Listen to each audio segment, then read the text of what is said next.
Namaste, welcome everyone to this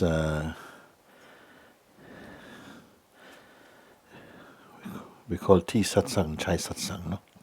Tea satsang. And welcome to all our friends also who may still be with us for this part of our day. And when I get a chance to read some of the letters that come each week, each day, with people asking questions about satsang. So I get a chance to look at them today. And some of them anyway we can do. Let's see how we get on today. So we start with the short ones first.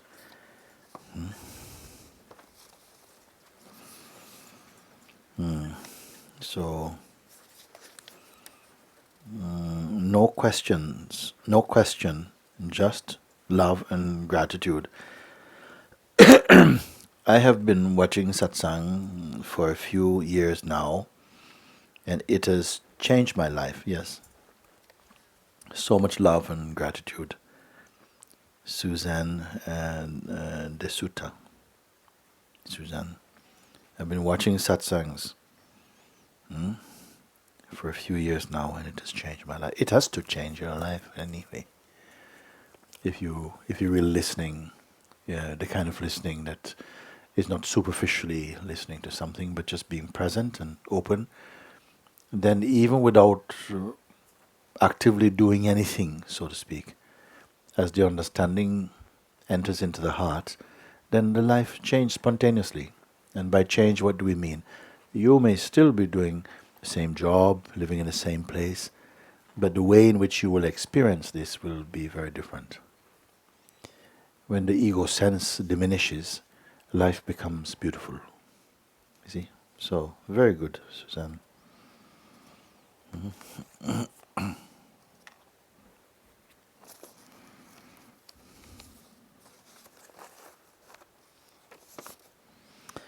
Greetings. Can you ask Mooji to give us in Israel some words of wisdom about the Arab-Israeli conflict? Please, ? I know he is busy with the retreat, but we really can use anything right now since it has become crazy living here. Zohar. Can you ask Mooji to give us in Israel some words of wisdom about the Arab-Israeli conflict? As long as there are Arabs and Israelis or English or this or that, conflict coming there at some point. Yeah. Where you have identity, you'll have some conflict with somebody. In the world of identity, conflict comes, Even you don't know how it comes about.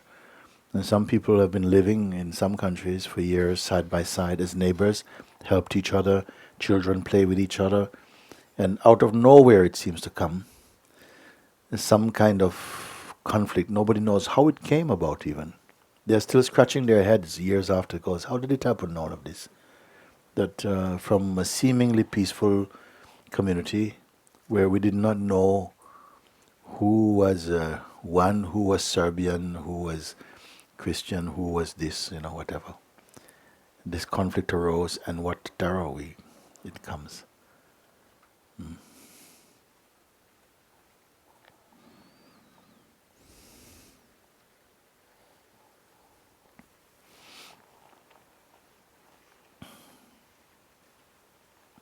And so when we are strongly identified personally, Maya has her freest reign. You understand? When we are so identified personally, steeped in tradition, in race, in religious differences, in gender differences, with agenda differences, with everything, it's a breeding ground for conflict. And it don't think it's going to come in the way that you expect it come. Like a thief in the night, it can come. You see? and what suffering it brings, what madness, you know.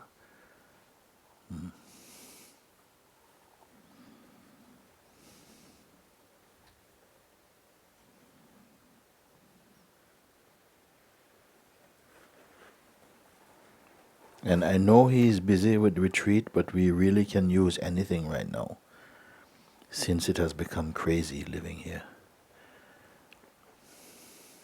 And for everybody, it becomes crazy living in identity at some point. You see, what can stop such a thing?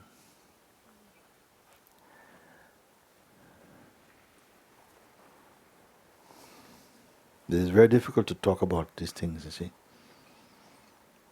because they are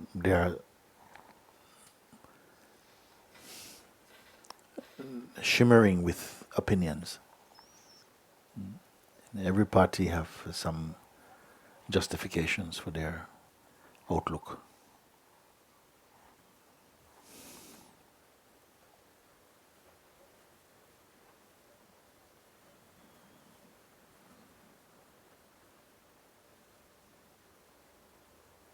The Arabs and the Jews, they are descended from the same lineage. They come.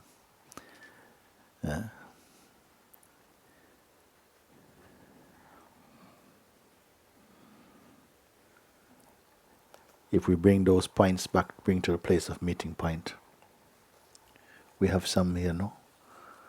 Who was the father of them? Was it Abraham? Abraham.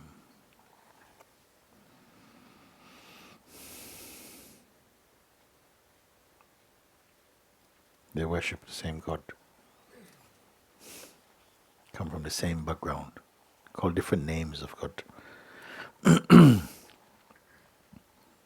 And any other conflict we can look, but this is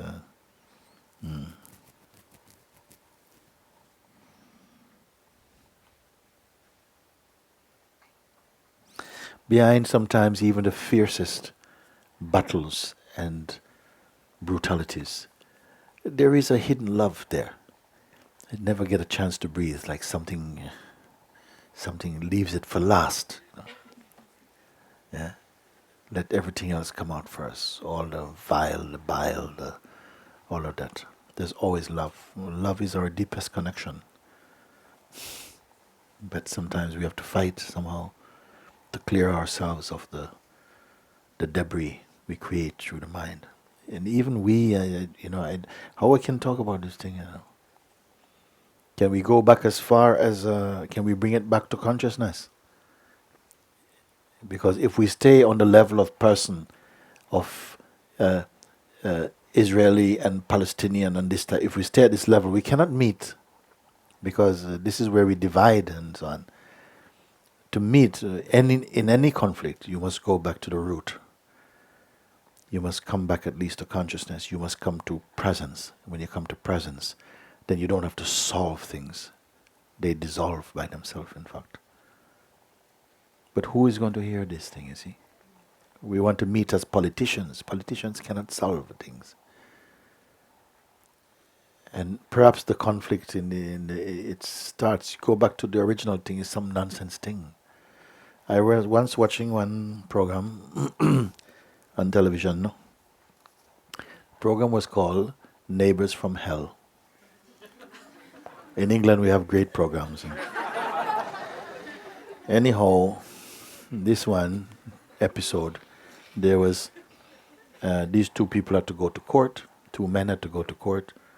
And they were friends. They decided to buy houses next to each other in the country. They bought two houses next to each other. Their families are there.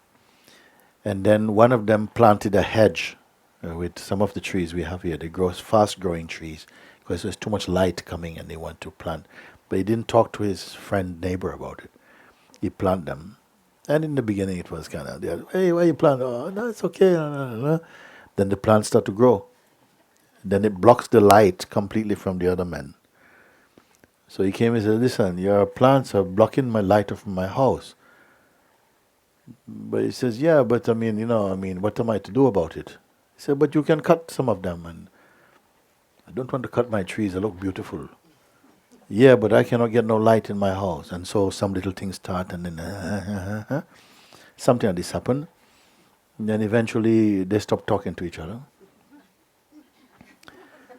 And then the children were playing together, the wives were talking for a bit.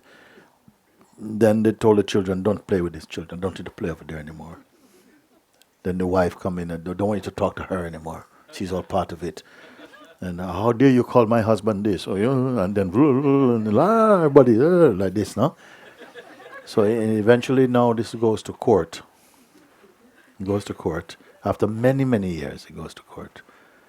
And in court, one of the men now, they call the one who is accusing.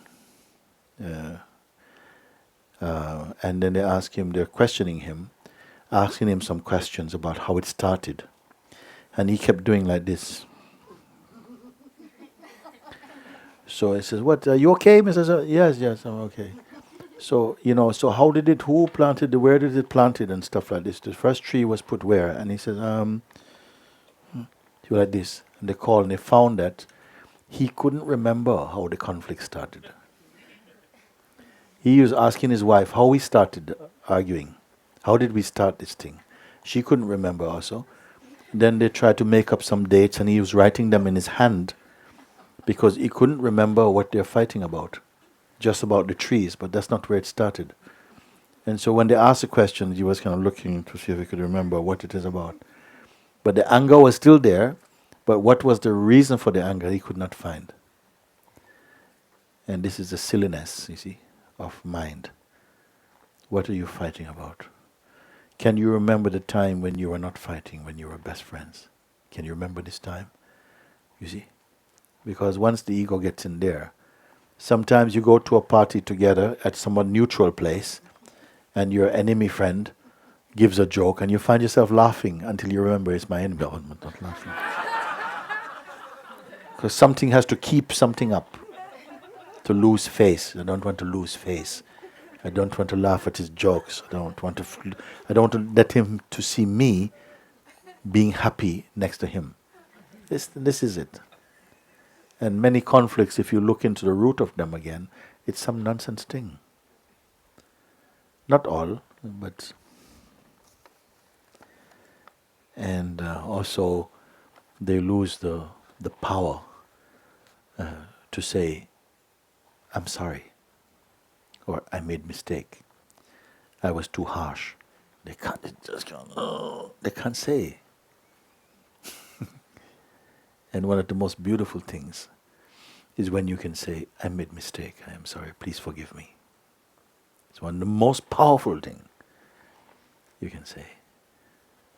Because you're standing with someone with a sword in their hand, and if you can say, I'm sorry, I was the one who made the first mistake.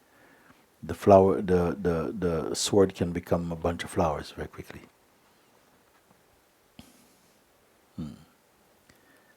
In Jamaica also we had one program I was watching. Some university students were there discussing about the different groups and Rastafarians and so on like this. And one girl stood up and was making some statement about Rastafarians. And then one Rastaman got up and said, excuse me, you are talking rubbish. Have you ever been to this community? No, sir, I have not there. Then how can you speak as though you have been there? And then, she got up and she says, please forgive me, because please forgive me and thank you for correcting me. And suddenly it was so powerful. It was so powerful. Because the humility was more powerful than the anger. And he just says, it's okay.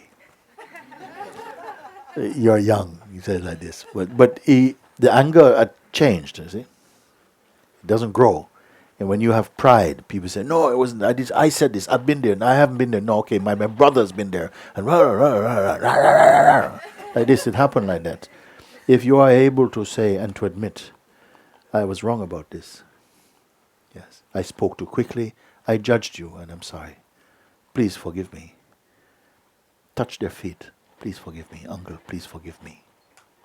Sister, please forgive me. I spoke wrong. And see what can happen. When you lose the ability, the humanity, the humility to say, I made a mistake. I misjudged you. I'm wrong. Please look into your heart and forgive me. If you're not able to do this, you're not even human yet. Every one of us has the power in us to change things like this. To change things like this. You may not be able to change your nation, but you can change something in your life. Because it took one human being, who had the humility, who had the courage to look into themselves. Someone like the Buddha or something.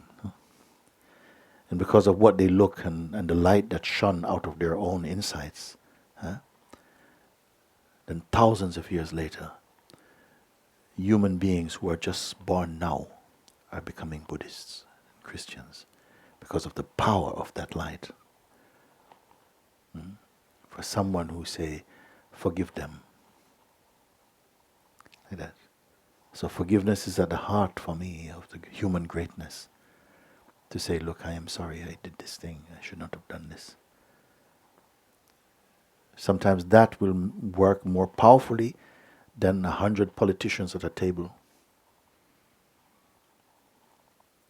You see. So I cannot put it in some simple say, they're going to go and say, I'm sorry. Because sometimes even after sorry, you may still have bloodshed for a while. Like if the fan is spinning and you switch it off, the blades may still continue turning for a while. But you've cut the juice and it will come to stop. How you can cut this juice, you see. Don't expect that somehow because you say sorry it puts everything right. But it begins to. It makes a space, it makes an opportunity. And we have to be patient also. You cannot force people. You cannot fight for peace and make real peace. Because real peace is something you must win inside your own self. When you fight for peace, it's a one-person fight. You must fight inside first. The one who found that peace showed a way for all of mankind to follow. So I cannot give you just flip answers, but this is something. You see, the conflict going for long. And much of this, what it is about, you hurt me. You hurt my heart. You see, you make an injustice against my heart and against my faith. You have no right to do this. You should not have done this. And if you cannot come and say, yes, we did this. You have done bad things, but I also did bad. And I will start with the first apology. I apologize to you. Because I see your children, they're no different from my children. I want to see a future for my children. I want to see a future for your children also. Then something may happen. Something may happen there. But treaties by themselves won't do. Grand agreements won't do. You must cut back again. You must become human again. You must come to the heart. You must speak to each other from the heart, not from the head. You cannot negotiate. You must commune and speak like this. This is why children sometimes achieve more than adults. Because they go and they confront and they speak up and they say, I don't want to live. They say, I don't want to live with you if you're going to be like that. You brought me here.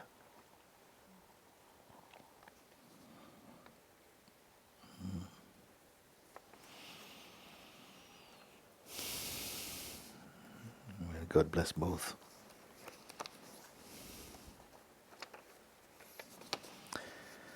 Okay.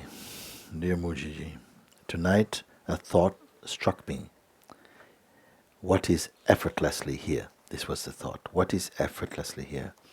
This question is burning inside.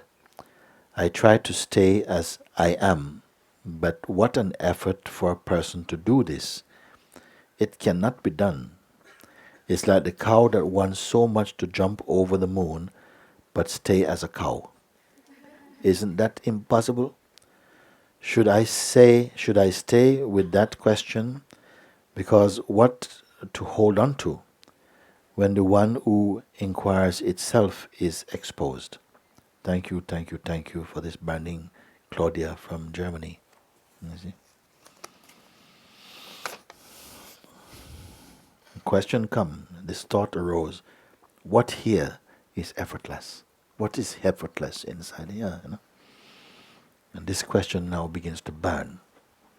It was not waiting for an answer. The question itself has become a flame, you see.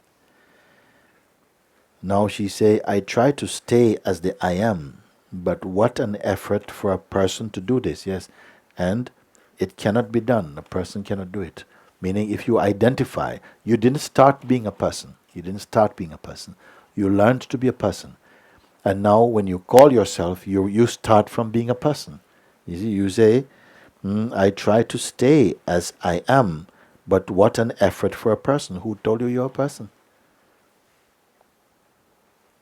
You see, this is an assumption that we carry on. Nobody told you now, listen, you can't do it because you're a person. You yourself are saying, I try to stay as the I am, but what an effort for a person to do this. It cannot be done. Who told you you're a person?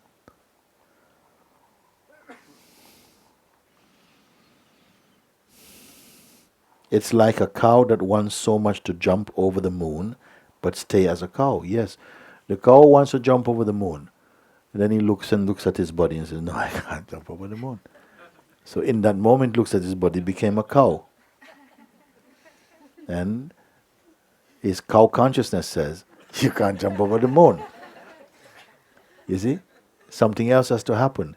I was telling that when we were driving from Rishikesh back to Delhi, so many of us came by car and taxis were driving through a long journey. And we came at one period early in the journey, maybe 2 hours into the journey. We're passing these fields and fields, like here, all these fields. But that looks like marijuana. And it was. All over the hills and the valleys and the roadside, marijuana. I said, my God, is that marijuana? I'm sure I think it is. We stopped the car, actually. I said, Ribu, go and look. So he goes and picks a big branch, comes and says, this is marijuana, look at this, marijuana. Everywhere marijuana. And then we're driving, we see the fields and the people working and the cows, and we saw cows in the field. And then somebody say, maybe these are the cows that can jump over the moon. These are the Mooji cows. They are the only one that can jump over the moon, man. They are.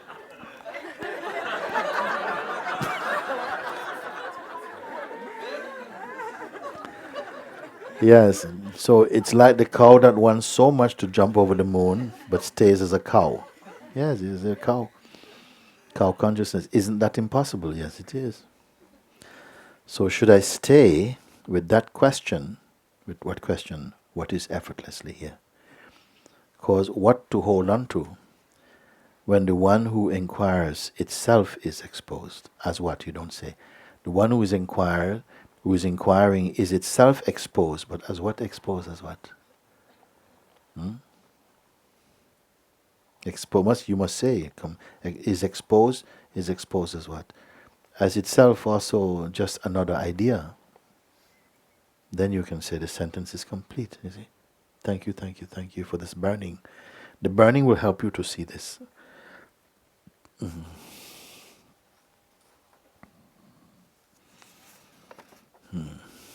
Hello Mooji. Watching one of your videos on YouTube, a question arose in me about surrender.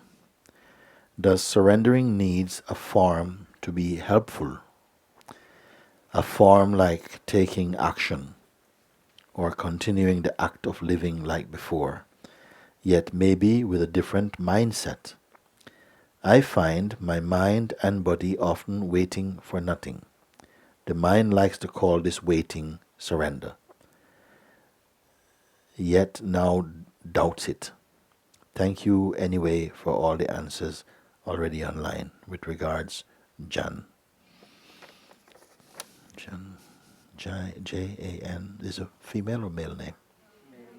Male name. Hmm? Jan. A question arose in me about surrender. Does surrendering needs a form to be helpful? The surrendering needs a form on which side? As the surrenderer or as the one surrendered to? You have to be clear about it. Obviously it must be the form. Who is surrendering, you see, also? Must be clear, you see. So the idea I have of myself needs to be surrendered, you see. To what is it being surrendered also? To that which is not an idea.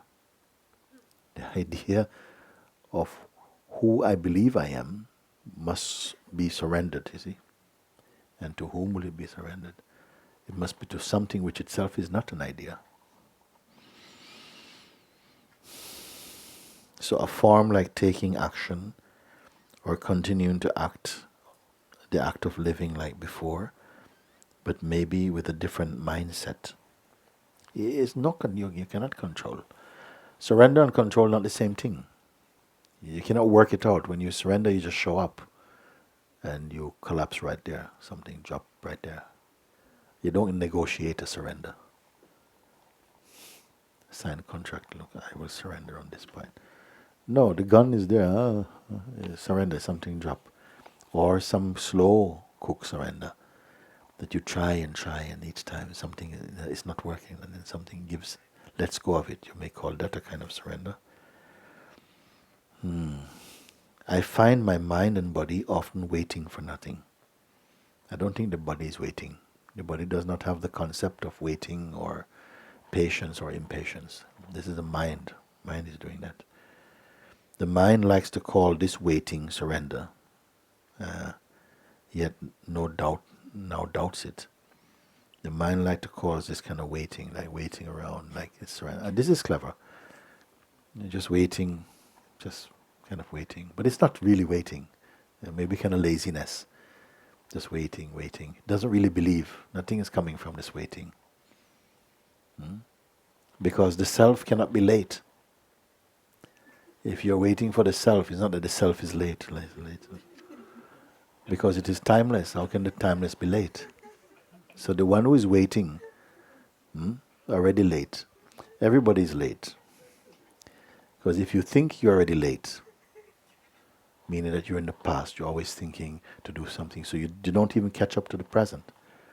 Like you're making a speech for Wednesday. So when Wednesday comes, your speech is already 2 days old. And you're talking to people and you're talking at them because you're not relating. To speak with them, you must forget time, forget everything, and show up and speak out of your now. But we don't have the confidence to just be now. You always think you need some props, we need some tools, you need some tricks, we need some technique. Why? Because you don't have the courage to be now, to just be without holding on to some kind of crutch. So all of this come like that, you see. So the mind likes to call this waiting surrender, yet now it doubts. And again, we put so much attention to the mind, what the mind thinks. My mind thinks this, so what? So what? Mind thinks all types of nonsense things. So what? Why we keep on, the mind thinks and you write the report. Mind is thinking. You're a secretary to your mind, and the mind says this thing. So, but who wants to know what your mind? Everybody's got a crazy mind. So why they have their own craziness to deal with? Then they have to listen to your craziness about. My mind says this. It doesn't matter what your mind say. You must come to that. When you come to see that mostly what the mind is, the one the mind is speaking to even doesn't exist actually. Itself is a form of mind. But maybe that feels like it's going too far because we really believe this. And so I say the idea we have of who we are is suffering from other ideas it has about itself. The idea we have of who we are is suffering from its own projections. So its projections don't exist, but it also doesn't exist. And who suffers it? It comes back to the consciousness that is in a state of some kind of delusion, believing itself to be the mind. Does it make sense, or am I... Okay. The more you let a bit of space in, these things become very clear, clearer than my way of expressing them. I cannot speak clear enough. The clarity is actually beyond even any concept. So I fail in my way. It's a little bit I can point. Because the truth is wordless, in fact. But because we are so much, we stepped off the path to concepts. So again, you have to use concepts to bring you back for a bit.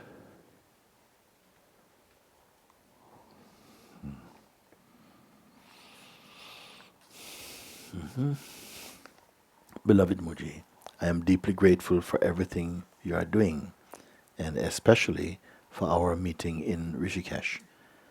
As I said then, you are my light. I can report that my life is more and more just pure existence, like a quiet joy. There's nothing in it, yet everything is there. When I stop seeing from inside myself and become or am taken by a form, the suffering and the limitations return. With grace, sooner or later, I recognize what is happening. Mooji, who is the one who returns to the illusion of attachments after the experience of limitless wholeness? However, even though I am aware that I am creating a journey home, I am happy. Thank you, thank you, thank you, Liliana from Croatia.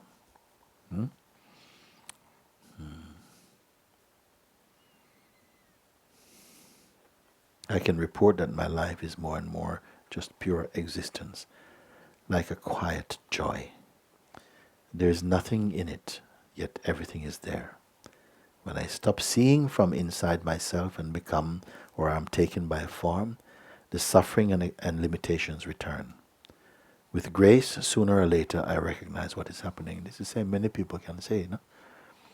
That we experience moments of destruction, and when you're in the distracted state, you believe in your delusions.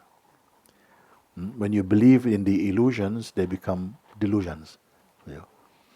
And then something starts to fight to come out of something that's only imagined. So both the prison and the prisoner are imagined. And when this is seen, immediately laughter comes. This was the Buddha's laughter. He's laughing. What a joke. He laughed like that. And what pain when it's not seen, you see. Now, Mooji, who is the one who returns to the illusion of attachment after the experience of limitless wholeness? So the consciousness itself, you see, that somehow has become attached to a self-portrait as a person, and then occasionally remembers that the portrait is not what it is, and then is very happy again to feel its own living beingness. And then again the sleep comes, you see. And then the dream again begins. Oh, this thing is happening to me and I don't know what is happening. And I see it here also. In Sahaja. Sometimes one day the people are speaking, they are also giving the Satsang. And the next day, oh my God, I don't know. I don't know. And sometimes I go, boo! I said, what are you doing?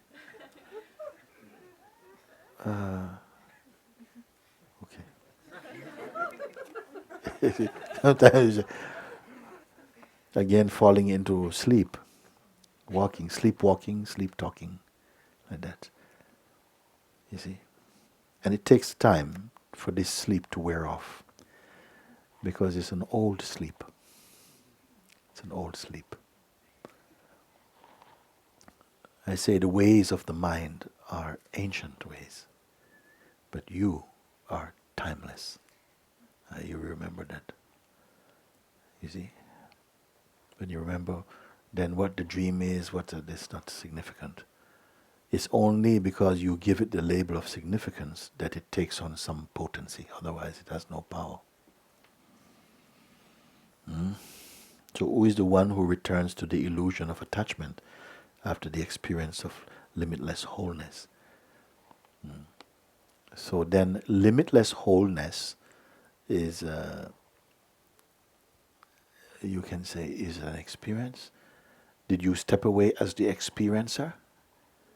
If you are the experiencer of limitless wholeness, then you'll be the one who go back. Because the experiencer is in duality, he cannot be stable. That which experiences experiencing, that which perceives experiencer and experiencing, that one is unfading. But the experiencer here, you see, the one who returns to the illusion of attachment, you see, for a while this will go on. Don't be so hard about it. Just keep noticing that, wait, what will you use to gauge yourself? That perhaps before you would drift for maybe a whole day, but gradually you drift for half a day, then maybe only for 2 hours. You can't bear it for more than 2 hours. Then only half an hour. After half an hour, it's enough of that. Then after that, 3 minutes. You can cope with them 3 minutes. After what? Then 1 minute. Then half a minute. Then 10 seconds. You can only cope with him 10 seconds. Then 3 seconds. And then it doesn't exist. Sometimes like that. Sometimes from a whole day to 10 seconds. Then it's gone.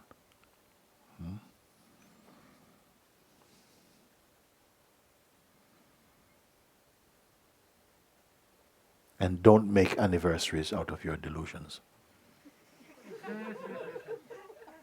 You see? Yeah, it was this time last year that he left me. Light candles, cry buckets of tears. So, however, even though I am aware that I'm creating a journey home, I'm happy. If you know you're creating a journey,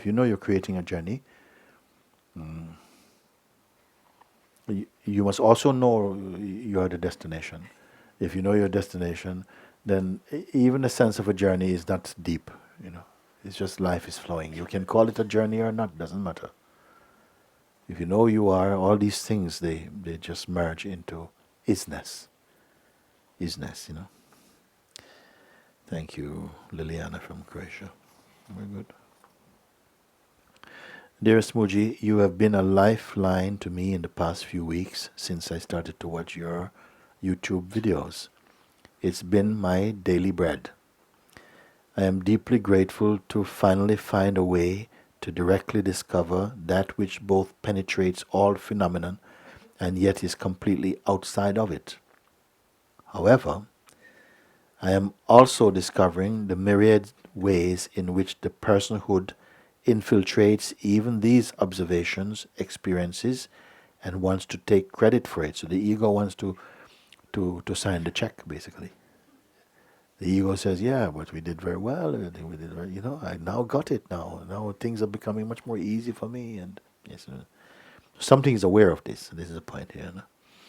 There are 2 fears I am facing.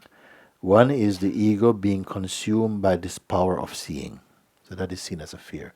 So the very ego that's causing all this trouble, if it is being somehow swallowed up or absorbed by the greater power, you see, fear comes. Fear comes. And the other, which is even stronger, is the fear of being consumed by the ego. You see? One is that there's a fear that the ego will be consumed. And the other fear is that something will be consumed by the ego.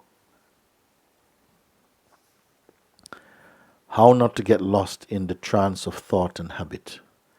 The heart says yes to this exploration, knowing that what is true is beyond any of these fears and commentaries.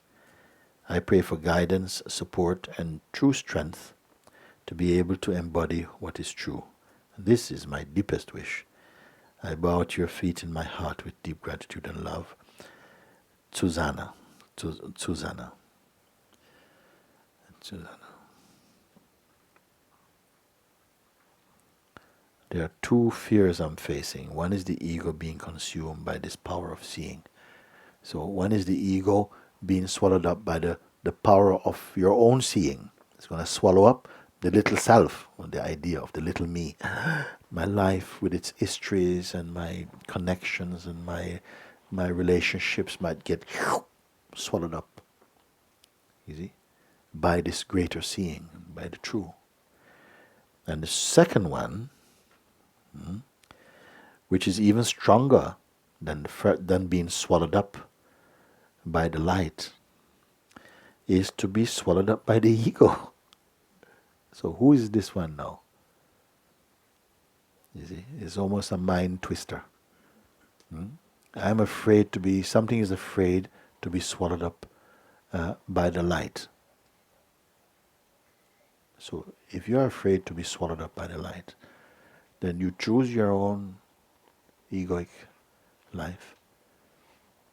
You see? Then you're afraid to be swallowed up by the ego. So you are neither the ego nor the Supreme. So where do you put yourself then?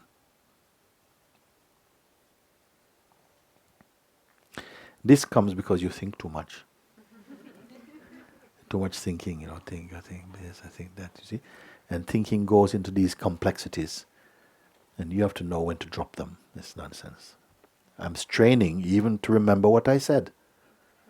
When you're straining to remember what you said, you're thinking too much. You see?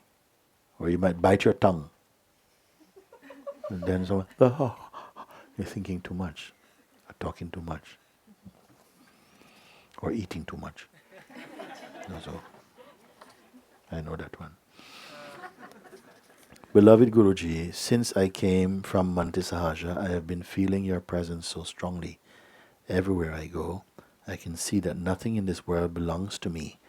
Things come and allow my heart to delight in them, and then they go. Life has been so kind. There is so much more love and understanding and appreciation for the beings around me. Second paragraph. Thank you for constantly cleaning my eyes from personal seeing and allowing me to glimpse the world through your pure eyes. Thank you for taking me home. Thank you for the blessing of being able to watch this ego burning. Please let nothing remain. Please take me all the way into your heart. Please let me forget about everything and spend the rest of this life at your lotus feet. This is my only prayer. With endless love and gratitude, Gita Shri in London. Gita just left not long ago. You see? Yes. That's very good, Gita. Dear Mooji, this is my third letter to you. I write because I hope I'll get some direction on this path of self-discovery while old patterns are breaking and emotional cleansing is happening. What still remains strongly is my anger and judgment towards people, situations, myself. I become a stone, unforgiving, and then later melt and repent. But this anger remains. Anger on everything that is happening. From where does it come? I am not sure. Things are a little difficult than usual. No job, no money, loneliness, etc. But the tougher things get, the more it pushes me to look inside and discover my true self. Yet, I am not able to surrender to existence entirely. I am not able to drop this anger, judgment, and negativity within. And I seek your guidance to help me lift this veil of illusion. Sometimes light also seems an illusion in darkness. Please help and guide. Blessed be and Namaste. 1. So this at the top I have to look as one. Anushri Agawal. Anushri wrote this one. 3 letters you wrote. So you say that the whole path of self, on this path of self-discovery, all patterns are breaking and emotional cleansing is happening. These are things that are happening. All patterns are breaking and emotional cleansing is happening. What still remains strongly is my anger and judgment towards people, situations, and myself. I become a stone, unforgiving, and then later melt and repent. But this anger remains. So I want to pick it up from here, you see.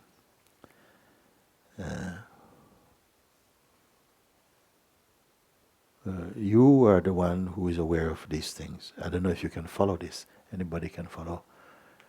Because we are all writing things like this, that these things and this thing is happening, this thing is happening. I say that they are momentary. What is happening is a kind of rendering, a kind of saving in the memory of something that is only momentary and keeping it as though it is really true. So it seems like it's coming around and again. So all some patterns are breaking, emotional cleansing is happening. What still remains strongly, my anger and judgments towards people, situations, and myself. This is observed, this anger and judgment towards people, situations, myself. It is felt in the body. And the energetic presence of anger and judgment, you can feel it. It's inside. The noise is inside this body. It's inside. But there's a watching place inside this body that is not trapped in the bubble of anger or frustrations or judgment. You see? And even in the loudest noise, there's this place which is quiet and untouched. The thing is that when the noise comes, or the anger and the frustrations come, so much energy go there. All the energy goes to the crime scene. You see? And you are completely absorbed, seem like absorbed. But now I'm telling you, but even that absorption, that involvement itself is sensed and seen. But when I speak like that, I see how difficult, when you're in the fire, so to speak, how difficult it is to listen to these words that tell you, but you're looking at that. You're looking at that. Stop identifying, just let the looking be there. Because what happens is the reflex is to identify with the noise, with the activity, and say, oh, I want you to stop, please let me know, no, my mind, and I can watch, I see how it has been created and exaggerated and energized by identity. I said, but you are doing it. It has no power apart from you. You are doing it. You must stop this. You see? And people say, oh, no, you don't understand. I say, I do understand.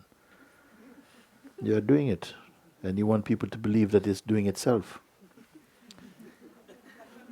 I become a stone, unforgiving, and then later melt and repent. So something becomes like really hard. Maybe something, you got some dark humor in you. You want to get all uptight. You see? And then what happened is you feel terrible. Afterwards you feel, oh, please forgive me, I'm so sorry. Some people have this thing happening. They do terrible things and then after they become very apologetic and they buy you ice cream and a nice dress and things. It's going to be... And it's just, it is a habit. It's difficult to break. But because it's worked on some people. If it works on somebody, they'll keep on trying to make it work. But if it didn't work, when you're repentant and so, oh, I'm so sorry, I didn't mean that, I'm so sorry. And this sorry still smells of alcohol. Ugh. Still smells of some sweaty odor. I say, no, I don't want your apology. they get a few stiff kicks, then they will drop it. But if you entertain this thing, then somehow something says it takes two to make it work also. This anger on everything that is happening. From where does this come? I am not sure. Things are a little difficult than usual. No job, no money, loneliness and so on. You see? The mind goes there, you see? Things a little more difficult than no job, no money, no loneliness. But you're breathing. Maybe healthy. You got white teeth. Bright eyes. Maybe you can sleep very well. Maybe you sleep very well. Maybe you have good people around you that come and see if you're okay. Takes care of your cat when you go away. Stuff like that. You don't mention them though. No, just usual, no job, no money, loneliness is there, no? But the tougher things get, the tougher things get, the more it pushes me to look inside and discover. This is sometimes the gift of difficulties. We have to have some hardship, something is felt as hardship, because it means that your delusions cannot work after a certain while, and you have to abandon them. You have to turn 180 degrees around. You have to leave them sometime. So sometimes we have to say, it was very tough, very uncomfortable, but somehow it drove me to let go of these things that was bringing a lot of pain. You see? So I appreciate that. So you say that to yourself, I appreciate this. That this happened, it was not pleasant, but it enabled me to look more deeply. Then press register, save that good memory. Because there's a bit of an imbalance, too many bad memories. But the tougher things get, the more it pushes me to look inside and discover my true self. This is beautiful. Yet I'm not able to surrender to existence entirely. Nobody can. You cannot surrender to existence entirely mathematically. But you can have the attitude. I offer this up, whatever it is, to whoever it is. But in my heart, it's maybe God or to the self. I offer up my sense of who I am. I offer it. Please guide me into this. I'm not able to drop this anger, judgment, and negativity within. Don't focus too much on it. The more you focus on it, the more you give it reality. You have to change your focus now. Come to Satsang. And then change your focus. Begin to look at what is looking at the anger. Don't just keep looking at the anger and negativity, but look for what is looking at them. And something will change. Then you find there's a space opening up. When you look at the anger, everything is going in. Tight contraction is there. When you look at what looks at the anger, space comes. So this change has to happen, you see. And I seek your guidance to help me lift this veil of illusion. Sometimes light also seems an illusion in the darkness. That's the negative mind speaking. Still negativity coming, no? And then you must see this. Don't just believe the things that come. Look at them. And as I said before, we have developed sometimes a bad attitude or habit of looking too much at what seems negative. And then you develop a temperament that is more inclined towards negativity. So your mind will keep on remembering the things that are negative. It will keep on going to the sad things, to the painful things, and not remember the good things of life, the beauty of life. And once you go like this, then you become, it's like, it's very difficult to rebalance, no? It seems like this. So I don't even want to try and rebalance nothing. I chop the whole thing, throw the whole thing out. None of it is good. So, but you look what you're looking from, where you're looking from, because that has no history. Where you're looking to look at the one who has a history, this one has no history, has no past, has no future. Look from this one. Find out this one. This is the real one. The one with history is trouble, mostly trouble. Now, dear Mooji, I am not sure where I am in the awakening state. Some beliefs and emotions come, and I let it express and watch it from that unmoving place, and indeed it all loses its power. But still I see myself act from the habitual belief of being a person. You say you see that, I see that belief. So I'm seeing the belief. I'm seeing the notion of this person also. So when you see this, you must somehow digest your seeing. Stay with it. Don't just move on to something else. Because that is a significant insight, to see that even the sense of believing in something and the one who believes it is personal, that is also seen. That is a great step in seeing. This state feels very nice and comfortable when the seeing of that is seen. Things get justified, forgotten, discarded. They lose their seriousness. Yes. Then I discover the lack of motivation in digging deeper. So something now feels like it's enough, I don't want to go further. We know this thing, a kind of reluctance to go deeper. Like, it's enough for today, we did good today, don't go any deeper, like that, no? You're aware of this, no? Is it just a belief that there should be a burning motivation? There still are fears, and I can see myself lacking spontaneity out of those fears. I see I prefer the routine, since that's where the safety zone is, where the old trust finds its comfort. Would that be the case, that I am not suffering enough? Am I just spoilt and lazy?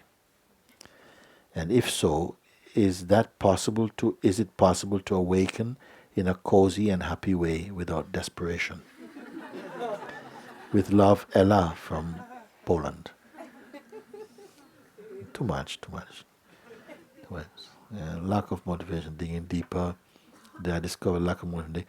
See, this is the person. The person is trying to figure out, should I go more deep? Should I go, you see?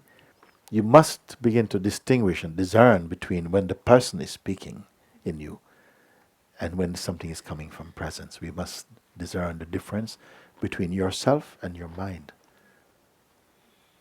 That's all. All the other things and this thing and this, there's not so many things to learn. If you have to learn all these things, too much already, it's too much. Just you must learn the right thing, you must discover the right thing. You see, when it is your mind speaking, pretending to be very spiritual and very, very, very earnest and really, really serious, taking notes. And he said, well, look, he's the same old guy, pretending to be really, Mooji, would that be 10 mantras or rubbish? He's always the same guy. The self does not need any mantra. So that would be 3 then. No. Not 3, not 2, not 1, nothing. Oh. You see, so is this just a belief that there should be a burning motivation, you see? So already I start to feel this is getting already too tight. Will you be able to follow my advice if I kept on walking with you by the hand, talking in your language? Then I'll have to turn into some kind of shrink. And I'm not a shrink. And I'll tell you, now you must know this is more of motivation is needed. No, I said, no. Throw it out. This is rubbish. Wake up. Stop it. So this is more my way. I don't want to pamper to this idea of growing more slowly. And I just tell you, listen, hold this for me. I give you a grenade to hold. Okay, good. Thank you. See you in a minute. Yeah. So there still are fears, and I can see myself lacking spontaneity out of those fears.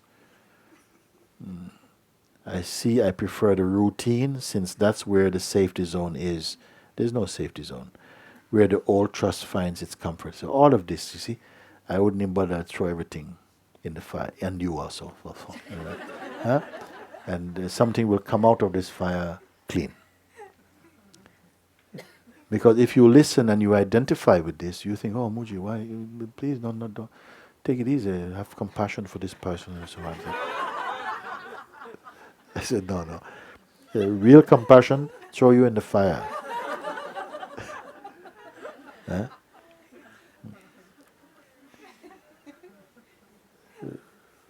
why I say like this, it seems maybe a bit not compassionate thing to say, but it's the most compassionate thing. Not to agree too much with your self-assessment. Don't know so much about your troubles. Some people are expert on their own troubles.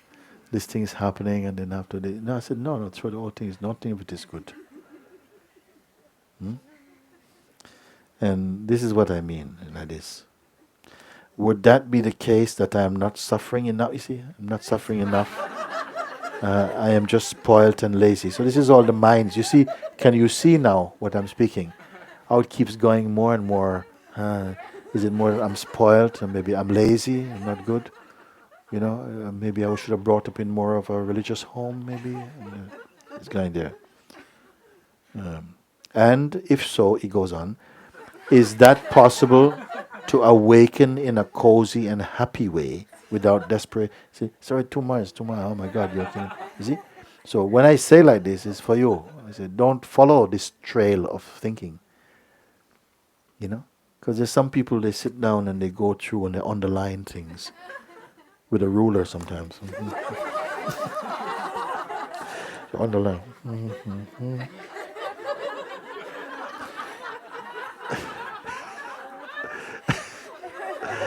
And you spend all this time going one by one through all of these delusions, trying to make sense of something that doesn't exist, and it's out of your projection. And then your shrink has to leave you and go to another shrink. My God. You don't need shrink. So these things I have to put like that. Because if I were to try and go like this, in the end I have to end satsang very quickly. I have to go up and go to bed early. So let's go to bed, not together like that, but let's have an early evening.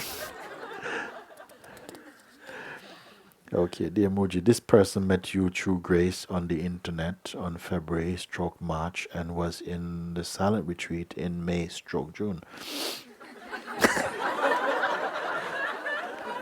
I have been an ordained minister in the Christian tradition for 8 years and spent a large part of my life involved in some form of ministry. While in my heart I fully embrace your teachings and pointings, and I have been able to experience and observe the bliss of emptiness, I am finding that it is spacious but not truly empty. I continue to find it in a pull towards the social justice aspect of Jesus' ministry. So I say, I continue to find it. I don't know what you mean by that. To find it in a pull towards the social justice aspect of Jesus' teachings. I would like you to say more about that. Though I know that in everything consciousness is doing its thing, I also feel a strong urging to take action to let my light shine in the darkness of apparent injustice.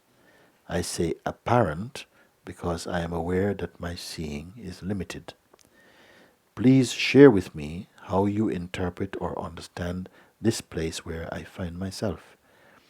I have no answers, just the example of Jesus turning over the tablets of the money changers in the temple, healing the sick, etc.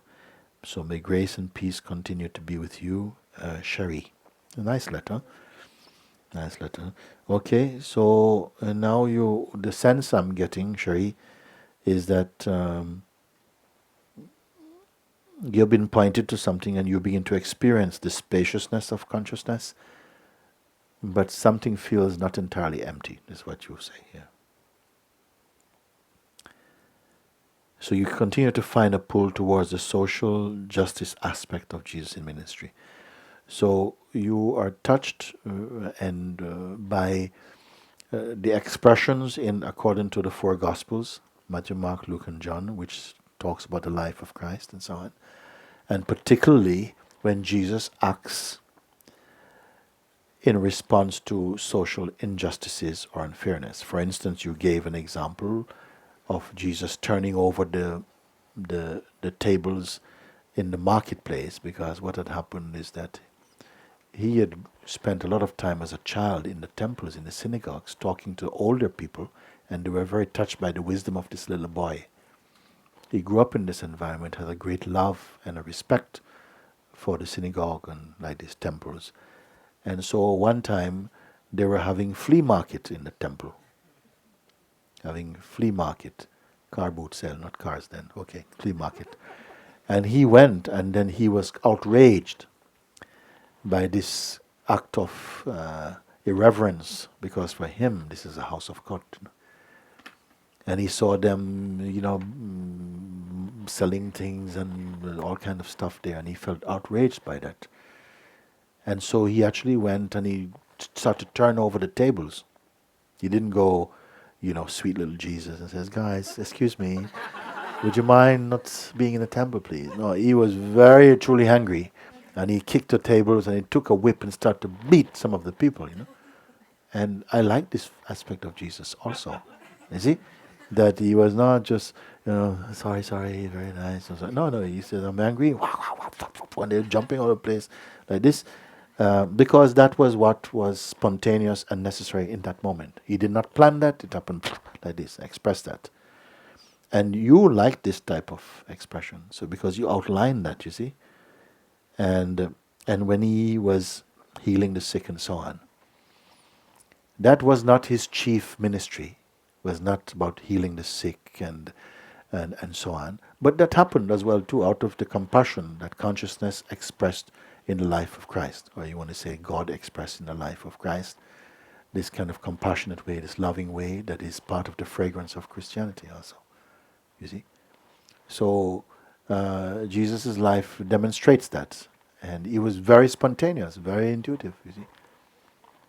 And so this was not planned behavior. So don't plan yours also, because if you are truly connecting with the Spirit of Christ, you don't have to plan. He himself say, when you go someplace, don't plan what you're going to do. You just keep this inside your heart, and when it comes time, something will speak through you, and something will act through this body, not you. Forget about you. You see, and how right. You see, but you must also mention that also his higher teachings. His higher teachings, where he spoke into the heart directly, you see. And it was not about taking action. When the time to take action, he spoke about action. Not only spoke about it, he demonstrated it. When it's time to appeal to the higher consciousness, he spoke with words. To those who can, and according to the capacity of them and their temperament, somehow this is how the consciousness expressed, through the vehicle you call Jesus. So don't single these things out and say, no, but that's what I like to see. You say, okay, thy will be done.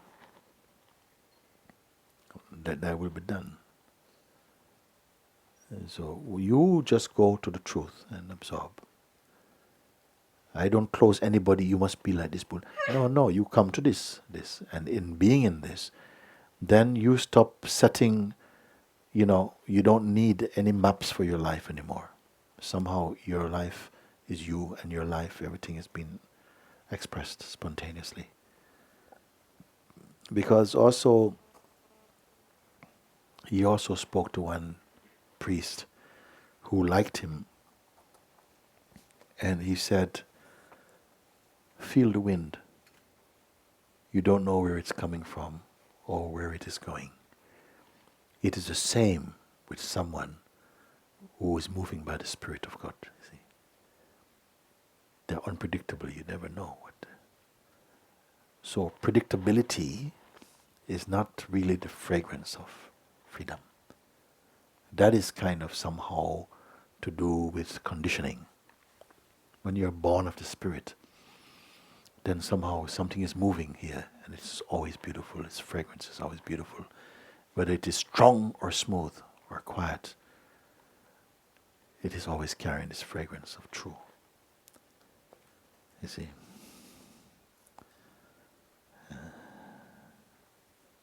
I would tell you, always Jesus was empty. Had to be empty.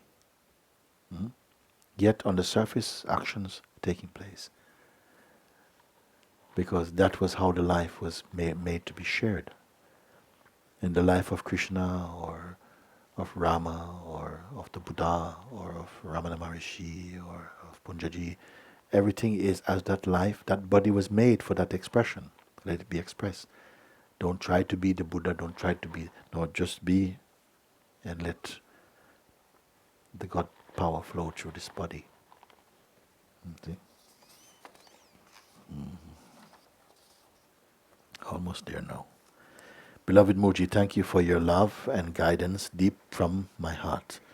My question, how can I be good in practical thinking during practicing of can the perceiver be perceived? They have it in quotes, can the perceiver be perceived? How can I be good in practical thinking during, while I'm practicing, can the perceiver be perceived? Well, you want to do both at the same time. You see, first you give a little time to look into this question because nobody looks into it. Because even if you're having just mundane thinking, you can only think one thought at a time. So now you look into this, can the perceiver, that which is perceiving everything, can it also be perceived? Follow this. Don't say, okay, how can I be good at practical thinking? It's not time for practical thinking. In fact, perhaps this is the most practical thinking. To find out if that which perceives everything, can it be perceived phenomenally? This is a powerful question, you see, like that. When I follow your advice and speak inwards, can the perceiver be perceived? In a second, all labeling of the mind stops. This is true. All mind functioning slows down into a sort of space, an emptiness. When I look to objects like a glass of water, a telephone, etc., there's only seeing, no labeling of these things. Don't panic. This is the most pure. Something has come back to complete nakedness, beyond even the concept of nakedness. It's something so pure. Don't be so quick to go back to thinking. Just be present in this, you see. Now, it feels like I am everything which is around me, unless my body is also perceived, but the body, the person, has not the importance like before. He is more only a part of the whole picture, not the center. This is good. Suddenly the sense of the person is not the nucleus of my being anymore. It's just an image inside, the greater seeing. This is beautiful. But,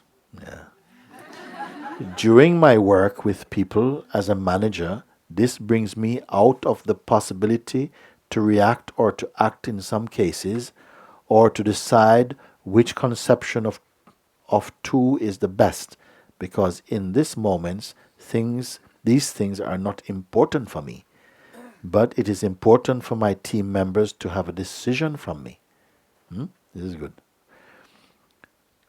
What to do? How can I be good in practical thinking? During I practice, can the perceiver be perceived? Thank you for your love and help, George.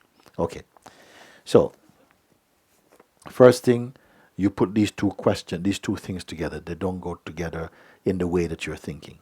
You spend a little time to inquire into your nature. Use this time. This is your power thinking or your power looking. And out of that power looking, it will take care of the other things. Now, one thing, it is not uncommon that as your concept of yourself is going through some deconstruction, and you must be open for this.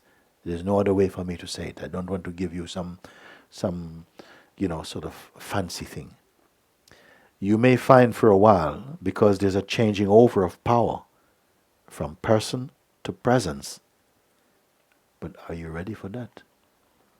Of course, there's a shift from the state of person, me, person, George, into the state of presence, which is consciousness.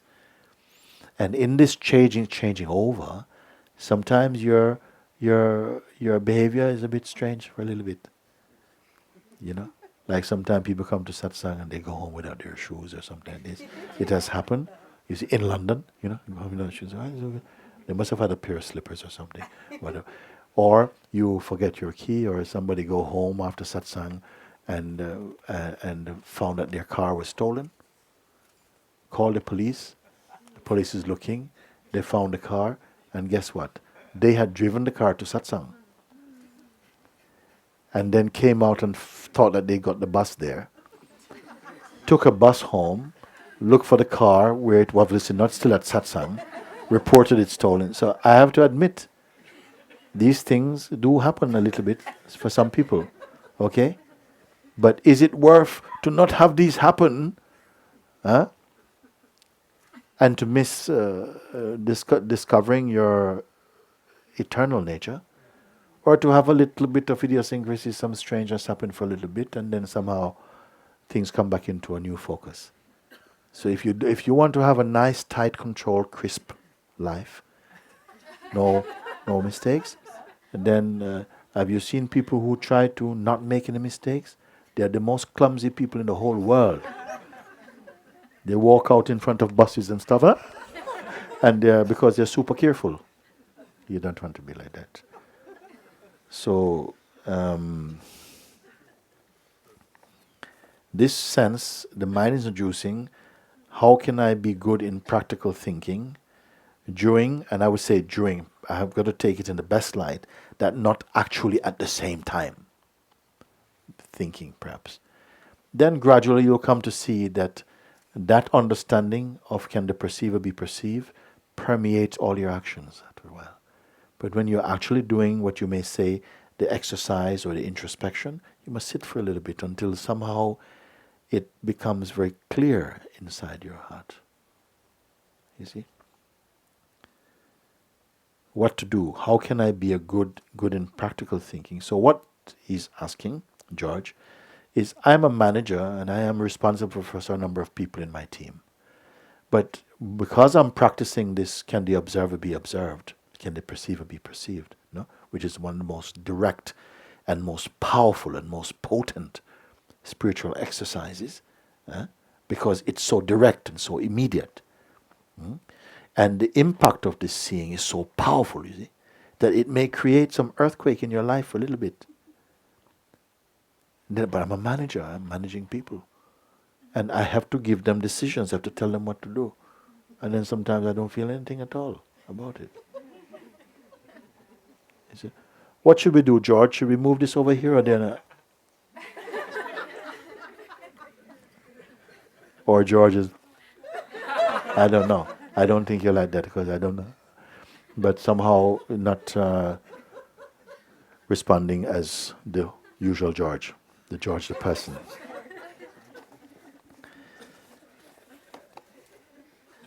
Don't worry about it. Don't worry about it. Easy thing to say. But on the job, crisis. So you practice this inquiry at weekends especially.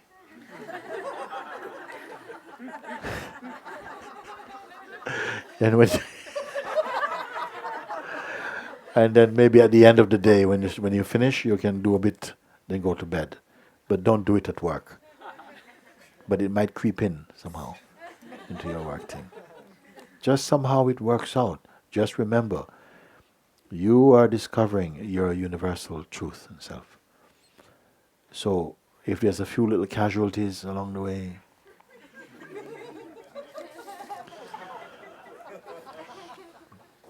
last letter for the day now. Beloved Bhagavan, I love you. My heart is surrendered at your lotus feet, Baba. What does it mean you exist? What does it mean you exist? I have seen in my heart and know as a fact that the me asking this question has also come and gone. In Zimar, I wanted to ask that there is a strong feeling of seeing many versions of ancient worlds pass through me. It has all happened in front of my eyes. But where am I viewing this from? And as what?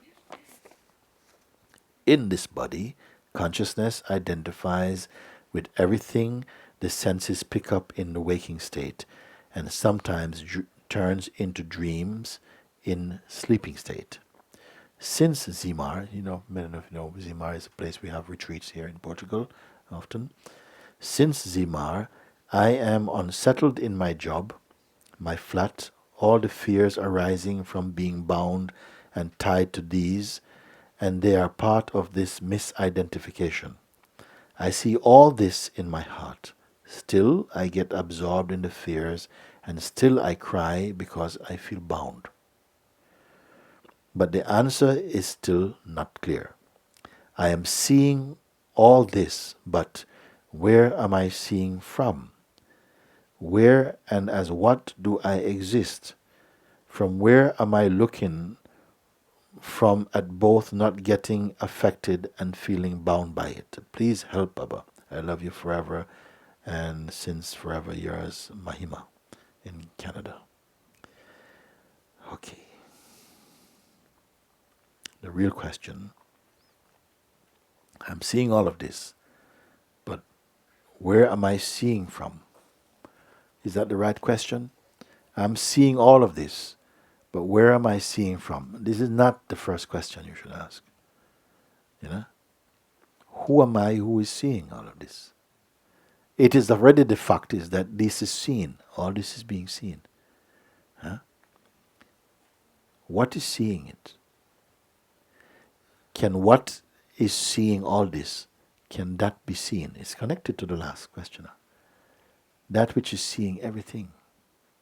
Time, relationships, past, present, future, desires, a sense of bondage and freedom, all of this is perceived.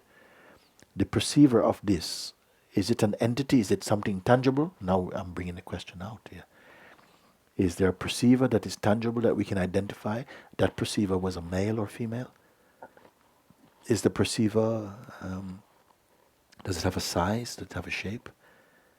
Is it material or immaterial? Oh, you can answer this question. Something is looking, that even the most subtle feelings, sometimes I say there are some feelings, some sensations are so subtle, there's no names for them in any language. Subtle. You don't know if anybody else have perceived them. So subtle. Okay? But you perceive them. You perceive space also. So you must be even subtler than space. I say you, but who is this you?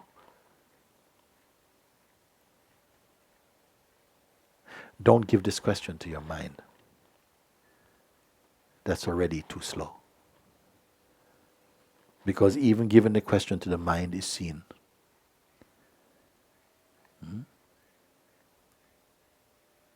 Who are you? Where are you? What are you? Just somehow holding this question in silence, in stillness. There's not really answers. There is revelation, there is experience you can put. But not an experience that you can report. You are not different from this experience. Who are you? This is the final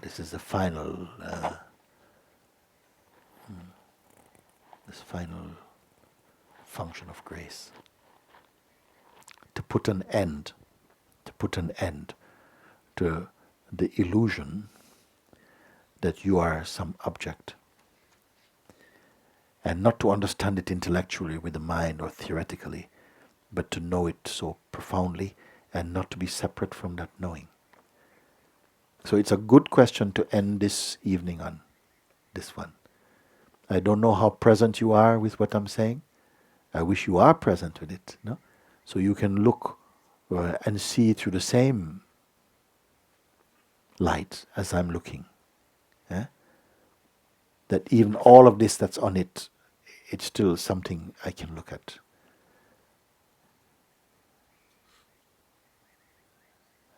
None of it can touch me there.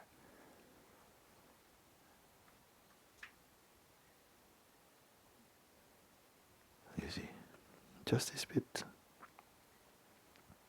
I'm seeing all of this, but where am I seeing from? Don't bother with this yet. Where and as what do I exist? You have to answer this question. Why are you asking me? I asked you already. Don't ask me the question I asked you. You answer, you fine, no? Isn't it? It has been solved here. Why are you asking me now? You solve it now. You see? Because if you give it to the mind will ask, but not.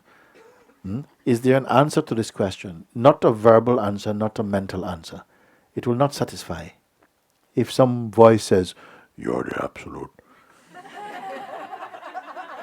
yeah, which means what? So it's not an answer that you're going to get. Some change in orientation internally, but I cannot tell you about it. Because if I tell you about it, only your mind knows what to do with it. It might take it out, yes, and start to turn it into another kind of philosophy. It is not philosophy.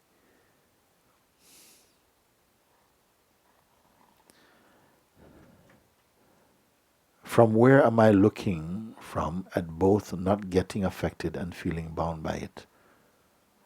Don't be troubled by it. You've turned it into a question. You've turned it into a question rather than somehow dissolving the question through your own stillness.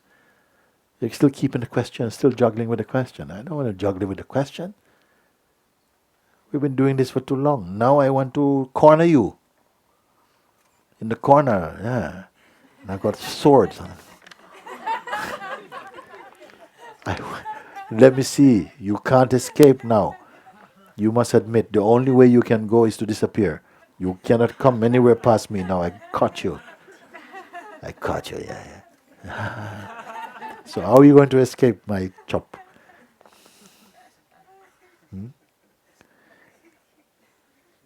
You have to go to the place where nobody can reach you. You see? Don't want intellectual answers? No, it's no good.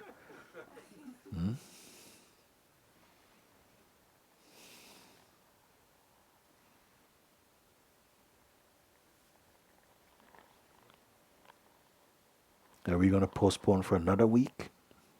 Maybe next Sunday we might get this. This is the answer is here. Not here. No? If there's an answer even, it's more than an answer. It's more than an answer. A question like this, not ordinary answers are no good. If they are merely mental answers, you can give an answer. You're the absolute. You're the para-Brahman. So what? This kind of answer won't do you any good. This discovery must annihilate you. But not in a vicious, not blood and guts, not blood and guts.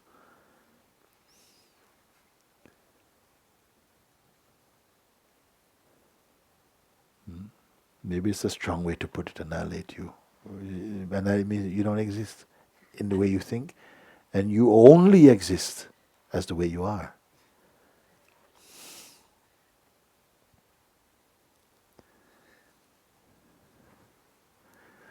I don't want to have any debates with anybody now. If we have a debate, it must not end as a debate. What use are debates if they end in just philosophical rantings? You have to find something, discover something.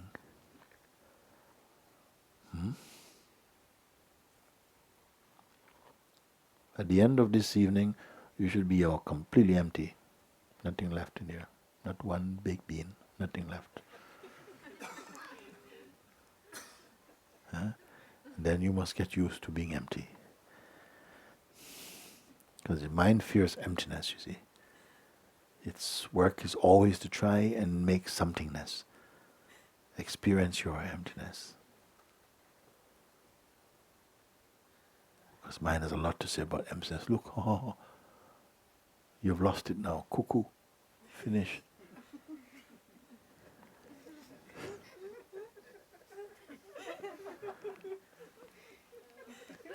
Only for the sage the emptiness is the glorious one. For the ego is unbearable. It's the most disgusting. It's terrible. And yet, when it is really discovered, the ego becomes the self.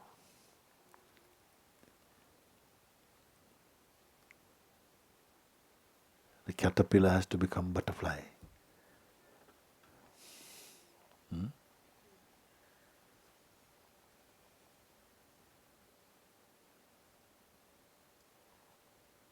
But the self is neither caterpillar nor butterfly.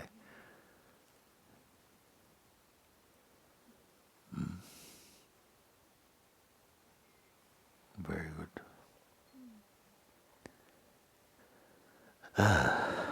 Yes.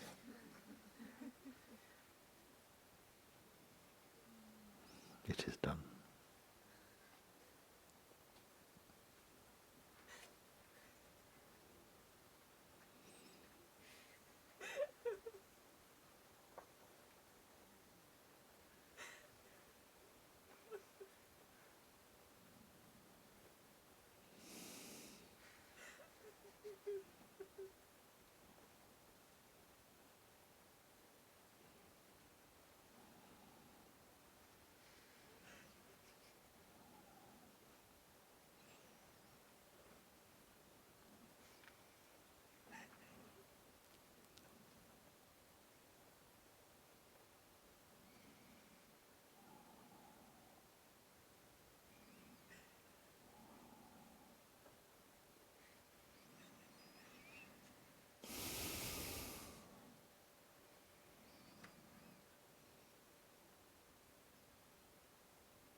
You want to come something? Okay, come quick now because we are going to.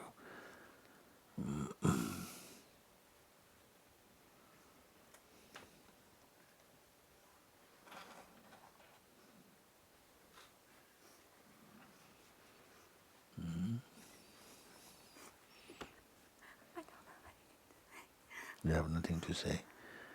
It is good.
You've crossed over.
Thank you.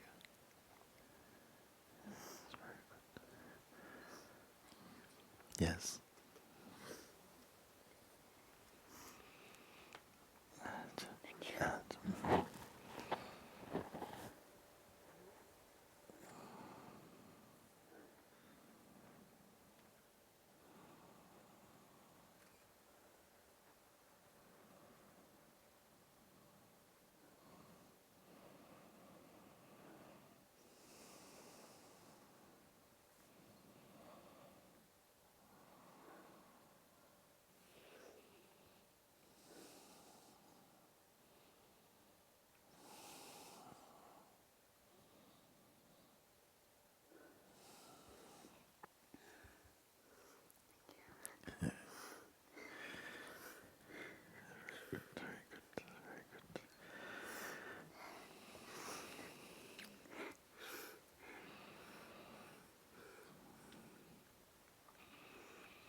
came.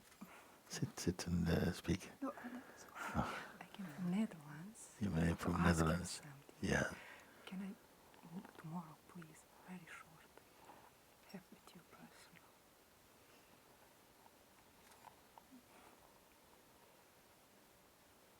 Because I'm living on Tuesday. Because you're I'm leaving. living on a Tuesday. Then you must come now. Just ask now. That is very personal. Personal is not good. Okay. Come, sit down.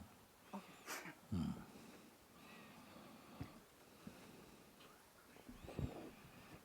I thought it is very late now. That's It's okay. why. That's why. I hadn't actually never problem to find what I am. Since I was child, I felt something, and I followed that all my life. And also, intuition is very, very strong with me. If I must say, I knew who gonna be world champion. I said Germany before, but I found now today that is a Germany. I thought, or something like that. I trust my intuition very much. But life chosen for me very difficult situations of something in me. Now I am standing on the point to make a very big decision in my life. And the first time I really don't know. First time that I really don't know. Or I know, but I'm afraid to do that.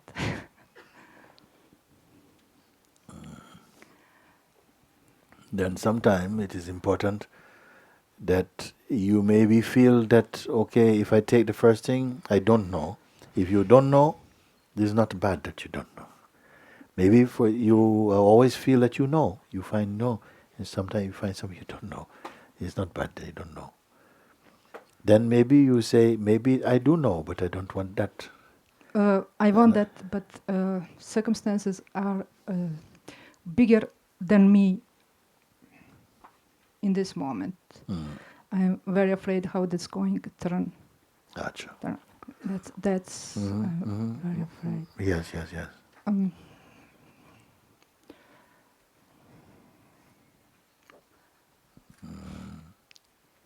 Then this is going to be very important for you. Yes. Because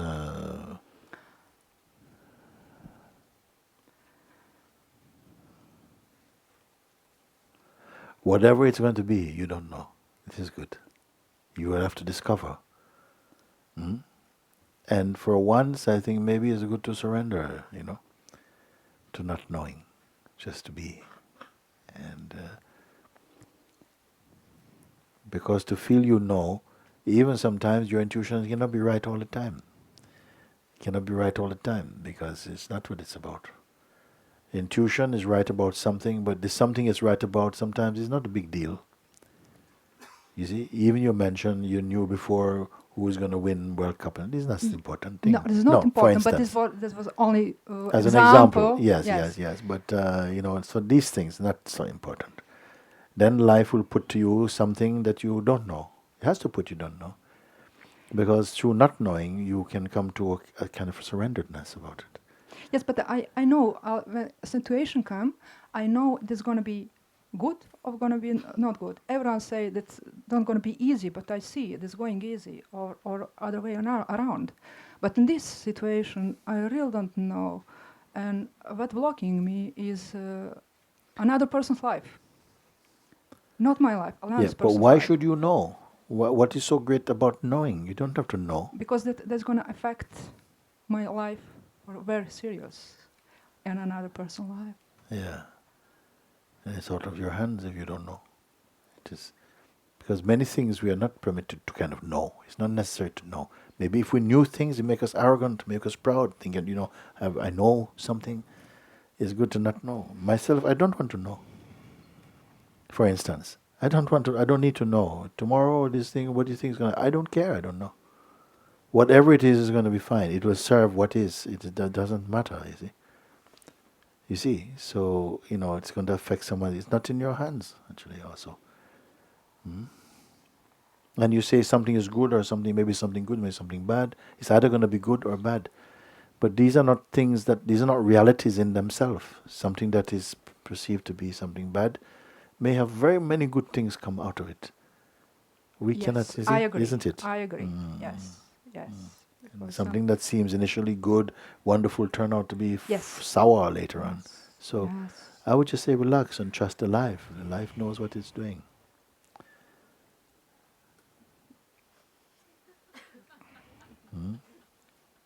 It is only what I can do. Hmm? In fact, it is only what I can do. Yes. This is freedom, in fact. Suppose you knew every time when somebody you know is going to die. Is that a good thing to know this thing physically? Would you want to know this? But No. practically, maybe. Eh? Practically, maybe. What's practical about it? If they are meant to die, they're going to die. Practical or not practical? No, I mean arrange some things before they die. But maybe they don't want to know that they're going to die, and then you can start to arrange their funeral. Oh, by the way, No, about on funeral. Saturday, you're going Not to about funeral. buying some flowers. I think something another. Okay. No, about funeral. You arrange funeral for someone who is still not died. No, not that. But yeah, you're right. I think it's going to prove something very nice for you. Not nice in a, maybe, I don't know what nice means, but I mean, it turned out to be something very good.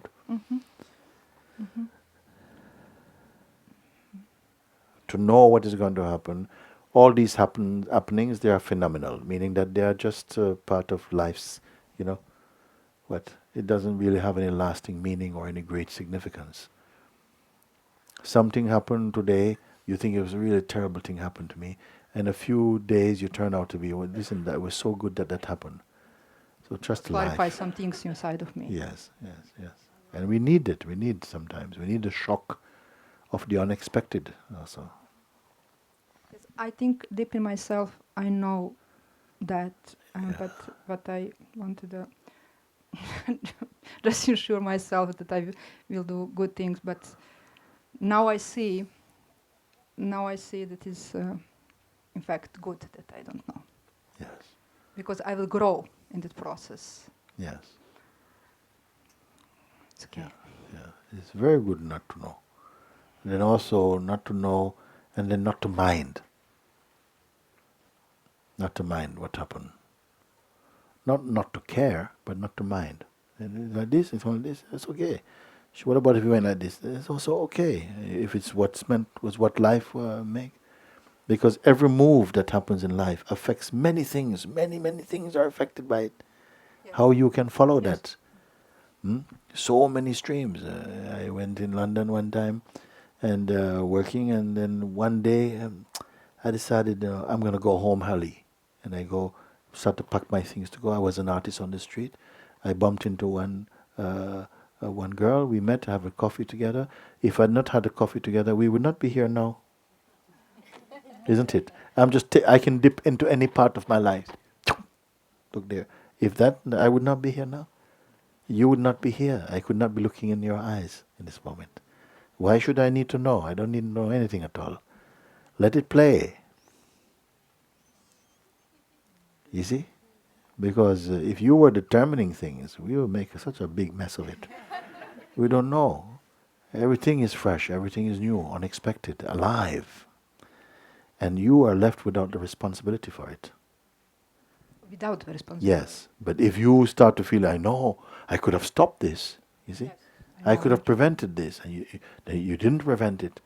And then how many people died? Oh, I should have. Who are you?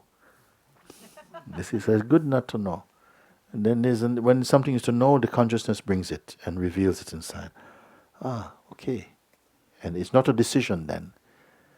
A decision is highly overrated, over-exaggerated, You have to make decisions. You get bound into this habit of making decisions. But when you're quiet, things are revealed. And it's different from a decision. And in that revelation, somehow you just come to see, there's nothing I have to do with this. It's flowing by itself also. I think I know that you just said that for me. Now I am relaxed. Relax is good. Thank you very much. Thank you. And now, famous question: can I hug you? Yeah, yes. Is a famous question?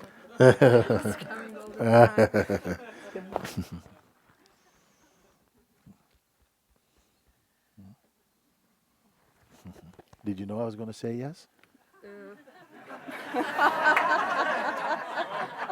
What I have to say now? Yes or no? Very good. Very good. Thank you.